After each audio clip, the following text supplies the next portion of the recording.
So I'm going to show you how to put a basic waistband elastic using a thicker, wider elastic. I think that's about an inch. Does that look like an inch? It's about an inch into a pair of shorts. Now, how you measure your elastic is going to depend on what it's going into. This is a pair of very short shorts.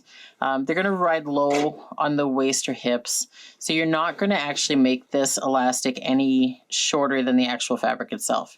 If you've got a pair of tights, if you're wanting more like, I guess, suck in, I don't know what the word is, what I'm looking for, but if you want a tighter elastic, you can always cut it shorter. I wouldn't recommend it for this particular style. So what I do is I just measure the actual length here, fold it in half, trim. I cut it a little bit longer on this side because I have to overlap it. So make sure you're actually forming a loop and there's no twist. And then you're going to just sew it together.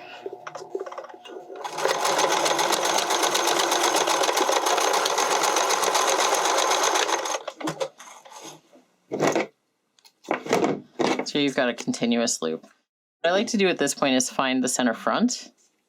So this could be directly opposite the actual seam. And I'll pin that to the center front of the shorts. Now there isn't much difference. Like there's a little bit of difference. There's always going to be a little bit of difference in the amount of elastic you've got versus the shorts, especially because one or both can stretch as you're working with it. So I like to make the center front obvious just so that there's going to be an even distribution no matter what. It would help if I got my serger set up. So I got my serger set up with a long stitch length and a medium to medium long stitch width. I'm just going to make sure that everything's lined up here so there's no twisting. And I'm going to start the seam at the center back.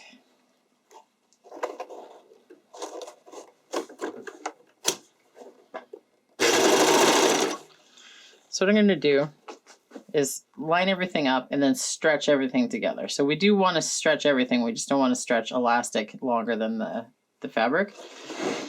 So I'll line it up here, grab it, stretch, and then sew.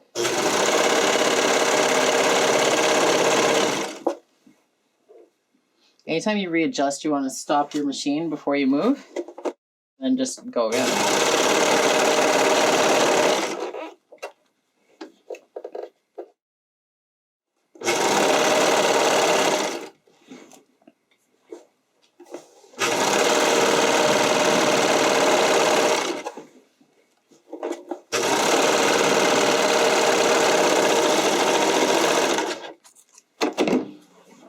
And there you've got the first round of the elastic sewn in.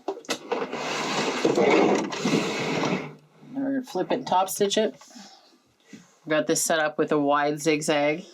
I've got it on about a 2 for the stitch length. And I'm going to start at the center back just because there's the seam overlap where you end it, and I like to keep that out of the front if possible. So you fold it over. And as with any elastic application, the folding over, you're going to want to position it so that the fabric's being pulled tight against the elastic here. There's no bunching, there's no ruffling, there's just no excess fabric in around here. So I'll curl my fingers under this way with my right hand and pull with my left hand and use my right thumb to guide. So what that ends up looking like is this. And I find it very easy. I know it's a bit to keep track of, but it's instinct after a while. So I'm going to stretch everything all together and sew. I'm aiming to sew right on the edge of the fabric here, the edge of the elastic here. If you can see it's there. You want to catch the edge here and stitch it down.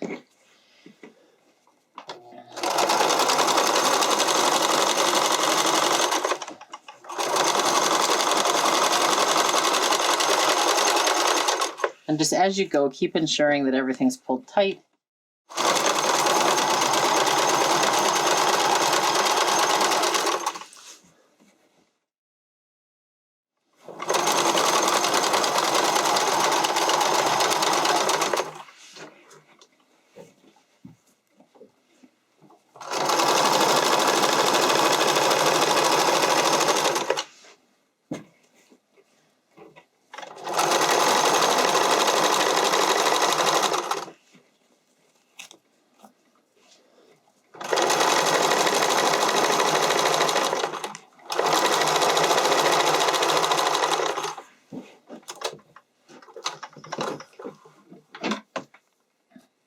Oh, I lost the bobbin. Anyways, assume that had sewn all the way to the end. There you would have your shorts.